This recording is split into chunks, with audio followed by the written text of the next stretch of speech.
Car ಮತ್ತು bike ನಡುವೆ ಭೀಕರ ರಸ್ತೆ ಅಪಘಾತ.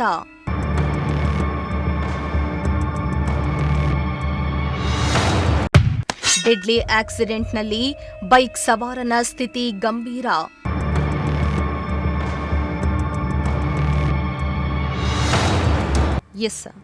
ರಾಜ್ಯ ಹೆದ್ದಾರಿಯಲ್ಲಿ ದ್ವಿಚಕ್ರ ವಾಹನಕ್ಕೆ ಕಾರು ಡಿಕ್ಕಿ ಹೊಡೆದ ಪರಿಣಾಮ ಭೀಕರ ಅಪಘಾತ ಸಂಭವಿಸಿದ್ದು, ದ್ವಿಚಕ್ರ ವಾಹನದ ಸವಾರ ಗಂಭೀರವಾಗಿ ಗಾಯಗೊಂಡಿರುವ ಘಟನೆ ಕೊರಟಗೆರೆ ತಾಲೂಕಿನ ಪೆಮ್ಮದೇವರಹಳ್ಳಿ ಪೆಟ್ರೋಲ್ ಬಂಕ್ ಸಮೀಪ ನಡೆದಿದೆ.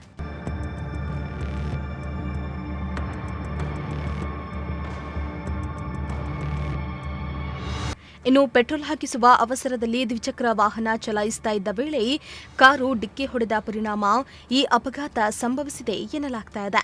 ಸದ್ಯ ಅಪಘಾತದಲ್ಲಿ ದಾಸರಹಳ್ಳಿ ಗ್ರಾಮದ ನಿವಾಸಿ ಸುಮಾರು 60 ವರ್ಷದ ಗೌಡರ ಸತ್ಯಪ್ಪ ಅವರಿಗೆ ಗಂಭೀರವಾಗಿ ಗಾಯಗಳಾಗಿದ್ದು, ಅವರ ಸ್ಥಿತಿ ಚಿಂತಾಜನಕವಾಗಿದೆ. ಸ್ಥಳದಲ್ಲಿದ್ದ ವಾಹನ ಸವಾರರು ಮತ್ತು ಸಾರ್ವಜನಿಕರ ಸಹಾಯದಿಂದ ಗಾಯಾಳುಗಳನ್ನು ತಕ್ಷಣ ಕೊರಟಗೆರೆ ಸಾರ್ವಜನಿಕ ಆಸ್ಪತ್ರೆಗೆ ರವಾನೆ ಮಾಡಲಾಗಿದೆ.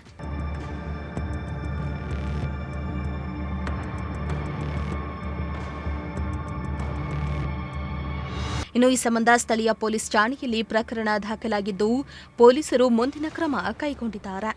ಸಿರಾಜ್ ಅಹಮದ್, ಪ್ರಜಾಶಕ್ತಿ ಟಿವಿ, ಮಧುಗಿರಿ.